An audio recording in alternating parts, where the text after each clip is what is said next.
Assalamualaikum warahmatullahi wabarakatuh. Pada video pembelajaran kali ini, kita akan menelaah struktur dan ciri kebahasaan teks diskusi.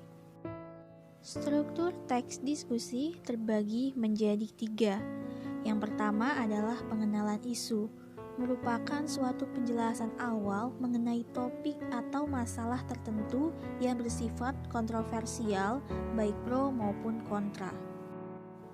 Kedua, yaitu paparan argumen, biasanya meliputi argumen mendukung dan yang menentang. Kedua argumen tersebut harus menyertai sejumlah fakta, alasan, pengalaman, atau pendapat dari sumber-sumber tertentu yang mendukung argumen tersebut.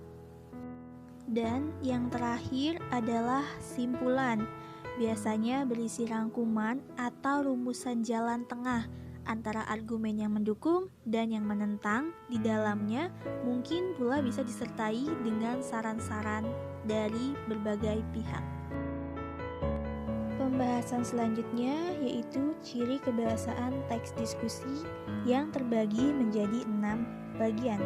Pertama adalah konjungsi pertentangan, merupakan kata hubung yang biasa menghubungkan kata dengan kata, klausa dengan klausa, hingga paragraf dengan paragraf.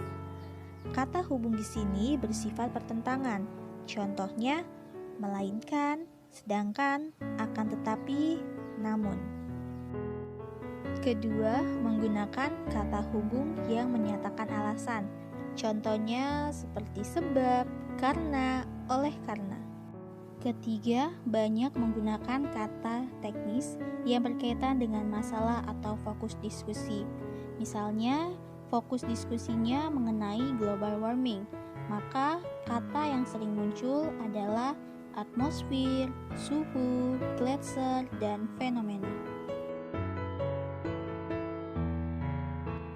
Keempat adalah kata persuasif, biasanya untuk mendapatkan persetujuan dari khalayak atau peserta diskusi lainnya. Contohnya, hendaknya, sebaiknya, perlu, diharapkan. Kelima, kata kerja mental yang biasanya menggambarkan keadaan suatu pemikiran atau perasaan seseorang. Contohnya, memikirkan, menganggap, menduga, dan merasa. Keenam, menggunakan kata evaluatif, berfungsi untuk menilai suatu fakta, keadaan, atau pendapat tertentu. Contohnya, logis, jelas, baik, konsisten, berantakan, tidak masuk akal, dan ngawur.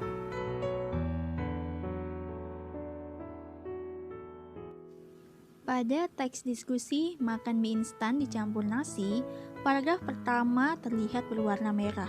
Hal tersebut menandakan bahwa paragraf itu termasuk ke dalam struktur dari pengenalan isu. Selanjutnya, pada paragraf kedua dan ketiga berwarna biru. Hal tersebut menandakan bahwa paragraf itu merupakan struktur dari paparan argumen. Bagian paparan argumen terbagi menjadi 2, yaitu argumen yang kontra dengan yang pro.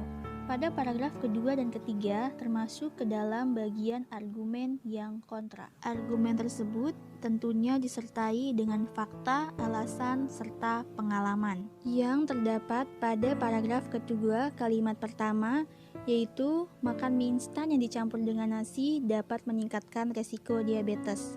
Lalu pada paragraf ketiga kalimat terakhir, oleh karena itu lebih baik menghindari mie instan yang dicampur dengan nasi daripada hanya mengikuti selera makan yang akan berdampak serius terhadap kesehatan tubuh. Pada paragraf keempat juga termasuk paparan argumen, namun yang bersifat mendukung atau yang biasa disebut dengan pro. Hal tersebut terdapat pada paragraf keempat kalimat pertama, yaitu meski demikian banyak kalangan yang berpendapat bahwa tak masalah apabila makan mie instan dicampur dengan nasi karena sudah menjadi kebiasaan masyarakat Indonesia yang menganggap nasi sebagai makanan pokok. Lalu pada paragraf kelima ditandai dengan warna hijau.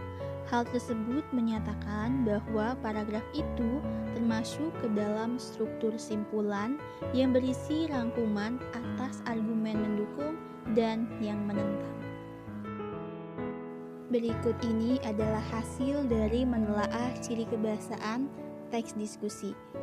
Pada konjungsi pertentangan terdapat kata namun. Hal tersebut terbukti oleh kalimat yang terdapat di struktur simpulan paragraf kelima, yaitu namun kalau terlalu sering apalagi dijadikan sebagai kebiasaan, kita harus menghindarinya karena lebih baik mencegah daripada mengobati. Kemudian, bagian kata penghubung yang menyatakan alasan terdapat kata oleh karena itu. Terbukti pada paragraf ketiga, yaitu oleh karena itu lebih baik menghindari mie instan yang dicampur dengan nasi daripada hanya mengikuti selera makan yang akan berdampak serius terhadap kesehatan tubuh. Selanjutnya terdapat kata teknis yang menjadi fokus pada teks diskusi ini berkaitan dengan diabetes, nutrisi, obesitas, lemak, dan insulin. Hal tersebut terbukti pada paragraf kedua dan ketiga yang merupakan bagian dari paparan argumen.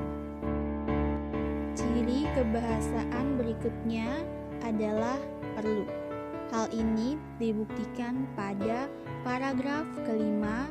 Kalau memang benar bahwa makan mie instan bercampur nasi memiliki resiko terhadap penyakit diabetes, kita memang perlu berhati-hati mengonsumsinya. Lalu, pada kata kerja mental terdapat kata menghilangkan.